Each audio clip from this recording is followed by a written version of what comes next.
Have a nice student. Today we take chapter 10.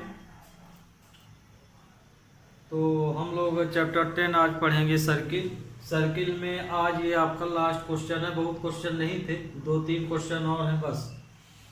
और जो question हमने आपको कराया है वो पूरे ही बहुत ही इम्पॉर्टेंट है, उन्हें आप जरूर कर लीजिएगा। इनको तैयार करने के बाद अदर चीज़ जो बचे वो भी कर सकते हैं। तो आज हम क्वेश्चन लिए हैं, prove that the parallelogram circumscribe a circle is a rhombus. कल भी एक सर्कमस्क्राइब का आपको बताए थे, तो उसमें जो सर्किल के ऊपर फिगर बना था वो क्वाड्रिलेटरल था। उसका पर्सनली नाम नहीं था कि वो क्वाड्रिलेटरल कैसा किस टाइप का है। इसमें दिया गया है prove that parallelogram circumscribe a circle is a rhombus. Circle जिसके अंदर बना हुआ है, जिस फिगर के अंदर सर्किल बना हुआ है, तो प्रूफ करो कि ये एक रोम्बस है ना। पैरेललोग्राम दे रहा है कि सर्किल जिस फिगर के अंदर से सब्सक्राइब है, तो स्क्राइबिंग है, सर्कमस्क्राइबिंग है, तो वो रोम्बस होगा। तो रोम्बस होगा तो हमको प्रूफ करना पड़ेगा। जैसे रोम्बस के लिए हम क्या प्रूफ करेंगे, A B equal to B C, या कि A D equal to D C proof कर दें तो वो रोम्बस हो जाएगा। तो और हमको इसमें टेंजेंट का आंसर प्रूफ करना है। तो सेम वही क्वेश्चन है जो अभी पिछला क्वेश्चन बताए थे। कॉर्नर पॉइंट आपको लेके चलिएगा। ये जो ग्रीन कलर से दिखाया गया ये टेंजेंट है। जैसे सी का टेंजेंट क्या है, C G C F. D का टेंजेंट क्या है, D G D H. B का tangent B F B E. A का टेंजेंट ए एच और ए। ये आपस में बराबर होंगे, पर्सनल है ना जी। अब बराबर मतलब ये कि डी से है तो ये और ये बराबर होगा, सी से है तो ये बराबर होगा, इसी तरह ये। तो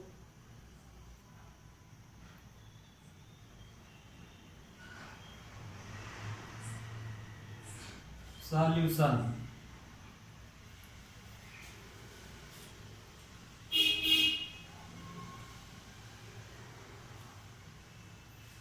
गिवन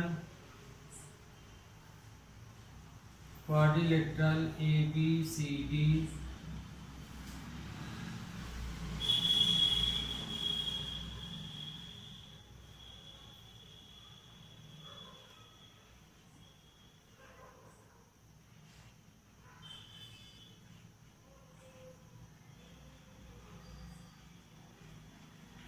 सर्कमस्क्राइबिंग ए सर्किल,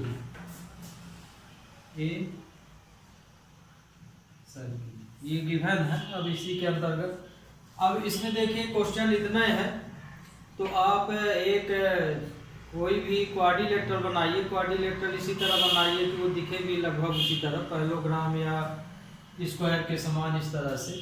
और उसका नॉमिनेशन आप कर लीजिए, जो भी नाम देंगे उसी के अनुसार इसको प्रूव करना। तो हमने इसमें जो पैरेललोग्राम लिया है वो ए बी सी डी है और वो सर्कमस्क्राइब है ना, इसके अंदर सर्किल है। और इस पैरेललोग्राम का नाम ए बी सी डी दे दिए। जहाँ पे सी डी लाइन सर्किल को टच करती है वो टेंजेंट पॉइंट हो गया। इसी तरह इसमें ये टेंजेंट पॉइंट है ना, ये टेंजेंट पॉइंट है, ये टेंजेंट पॉइंट है ना। कांटेक्ट पॉइंट भी इसको बोलते हैं। तो एट पॉइंट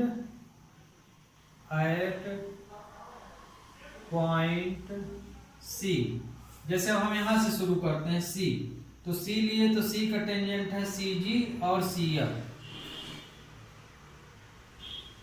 तो एट पॉइंट सी लिए तो ये हो जाएगा C ji equal to C F, है ना। सी पॉइंट से लिए तो सी जी इक्वल टू सी एफ। क्यों बराबर है, टेंजेंट एट पॉइंट सी, क्योंकि ये सी पॉइंट के टेंजेंट है। तो ये इक्वेशन फर्स्ट हो गया। सेम इसी तरह सभी का लिख लेंगे। एट पॉइंट सी का लिख लिए, अब डी का लिख लेते हैं। डी, तो डी का है D G equal to D H, ये इक्वेशन 2। ये डी पॉइंट के टेंजेंट हैं। टेंजेंट ऑफ पॉइंट डी, ये हो गया। एट पॉइंट ये कर लिए, अब इसके जस्ट ऊपर वाला कर लेते हैं ना, जैसे सामने की लाइन लेना चाहिए तो ज़्यादा इजी हो जाता है। डीसी कंप्लीट कर लिए, इसी तरह सब ये भी कर लेते हैं। एट पॉइंट बी, तो ये हो जाएगा B E equal to A, number 3। Tangent of point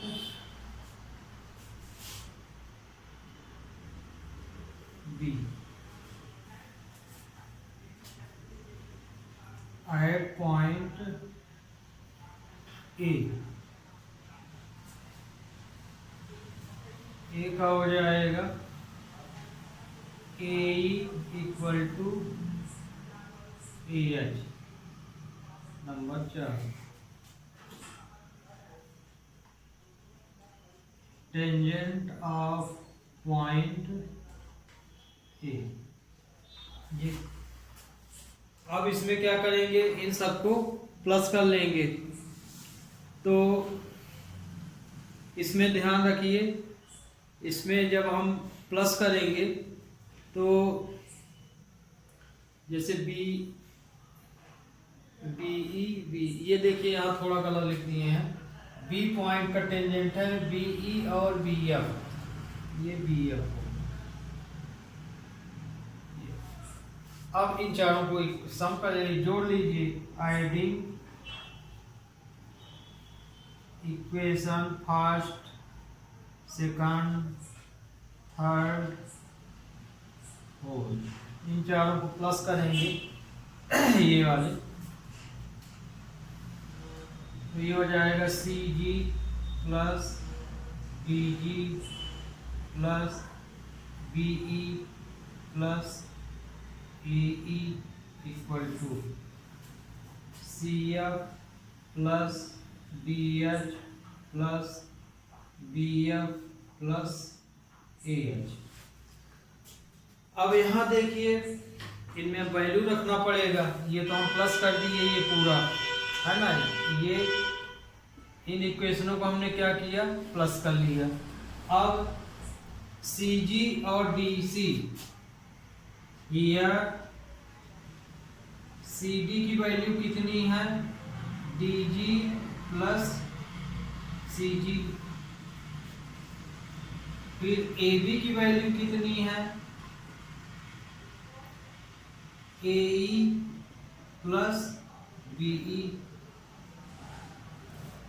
इसी तरह से इस साइड में भी लिख सकते हैं, बी सी की वैल्यू कितनी है, C F plus B F, और ए डी की value A H plus D H हो गया। तो ये तो वैल्यू क्वेश्चन में है ना। अब यहाँ रख दीजिए, तो सी जी और डी जी के स्थान पे हम क्या लिख सकते हैं, इतने के स्थान पे हम लिख सकते हैं सी डी। तो यहाँ हम लिख दिए सी डी, फिर प्लस, फिर बी ई प्लस ए ई, तो ये बी ई प्लस ए ई, इसके स्थान पे हम ए भी लिख सकते हैं।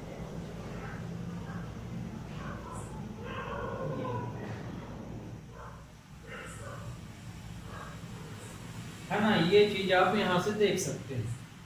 फिर सी एफ और डी एच, सी एफ और डी एच, तो देखिए सी एफ ये लिखा है, डी एच ये लिखा है, तो सी एफ और तो सी एफ के साथ क्या है, बी एफ, तो सी एफ बी एफ, मतलब कि ये वाली वैल्यू ये दोनों किसके इक्वल हो जाएंगी, C F plus B F B C के इक्वल हो जाएंगे, प्लस फिर बचा क्या डी एच और ए एच, तो डी एच ए एच ये ए डी के इक्वल है, और ये वाली वैल्यू किसके इक्वल हो जाएंगी, ए डी के। ये जो एरो बनाए हैं आप यहां से देख सकते हैं। अब यदि ये रोम्बस है, अब देखिए क्वेश्चन में क्या दिया है, ये एक पैरेललोग्राम है, तो पैरेललोग्राम है तो सी डी जो है ए बी के बराबर होगा, बी सी ए डी के बराबर होगा, बट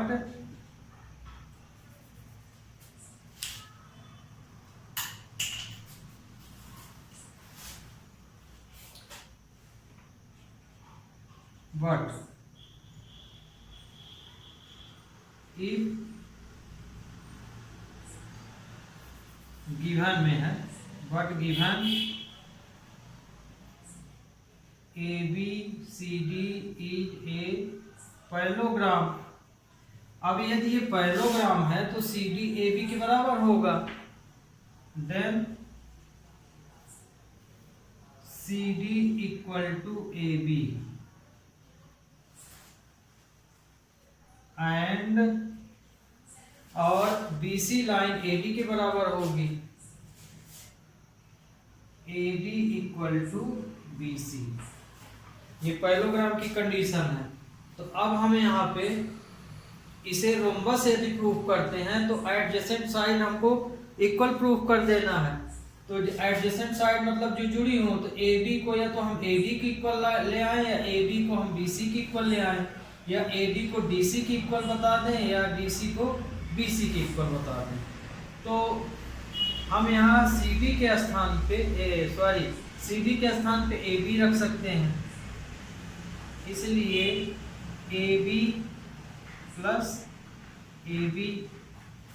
यहाँ यदि आपको उल्टा लगे तो ए बी बराबर सी डी भी लिख सकते हैं, ए बी बराबर सी डी। इसी तरह से बी सी बराबर आप ए डी लिख सकते हैं, B C equal to A D.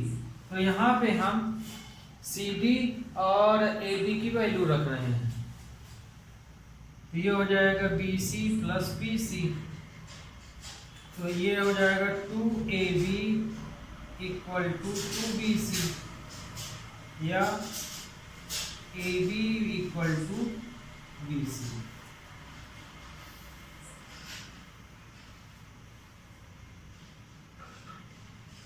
Thus given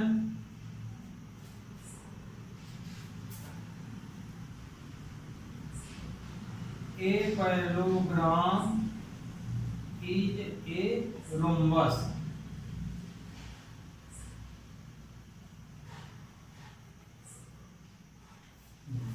तो इस तरह से आप प्रूफ करेंगे, है ना। अब मान लीजिए आपको ये प्रूफ करना है, यहाँ नहीं लिखे हैं, तो आप इसको यहाँ जैसे सॉल्यूशन में प्रूफ करना क्या है, हमको यहाँ प्रूफ करना है टू प्रूव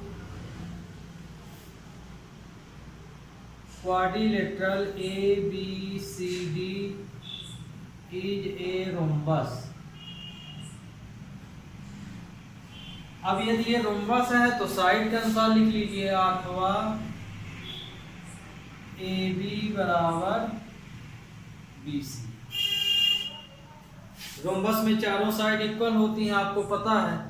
तो चूंकि ये पैरेललोग्राम पहले से दिया है तो सी डी ए बी के बराबर, ये इसके बराबर है। मेन ये था कि एक साइड और बराबर कर दें, तो आप वहां चाहें तो A B equal to B C equal to C D equal to A D भी लिख सकते हैं। तो इसी तरह ये आपका रोम्बस प्रूफ हो गया, क्योंकि एडजेसेंट साइड इसकी क्या हो गई, इक्वल हो गई। तो ये क्वेश्चन अब आपको समझ में आ गया होगा। अब ले रहे हैं अगला क्वेश्चन। ये देखिए वीडियो में नहीं दिखाई दे रहा, तो ये क्वेश्चन ये इस तरह से है, यहाँ ये है ना, पूरा आ गया है। तो ये अब इसके नीचे तो हो गया, बस इतना ही है। ये आपका क्वेश्चन सिंप्लीफाई है ये। Okay, we take next question. Student अब ये लास्ट क्वेश्चन है आपका इस चैप्टर का। इसमें दिया है कि a tangent P Q at a point P of a circle of radius 5 centimetre meet a line through the centre O, है ना। टेंजेंट पी क्यू लेना है आपको, एक सर्किल बनाएंगे, सर्किल के ऊपर टेंजेंट आप पी क्यू लेंगे जैसे ये, है ना। तो जब पी क्यू लेंगे तो सेंटर से मिलाएंगे तो ऑलरेडी आपका फिगर बन जाएगा। मेन है पी क्यू, तो ओ से ही मिलाएंगे आप, तो ये लाइन मिल जाएगी कि ये वैल्यू दी गई है, रेडियस 5 है तो सेंटर से ये 5 हो गया ओपी, ये दिया है हमको क्यूपी निकालना है। तो solution given that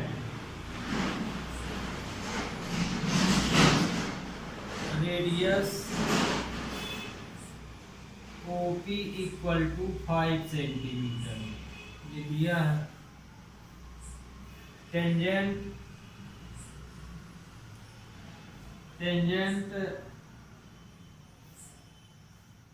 QP, tangent की लेंथ हमको फाइंड करना है, और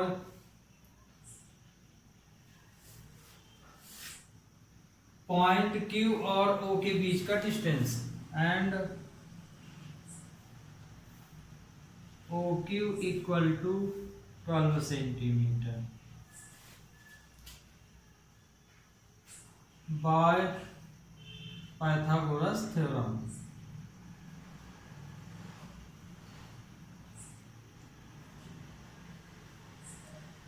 इन ट्राइंगल OPQ,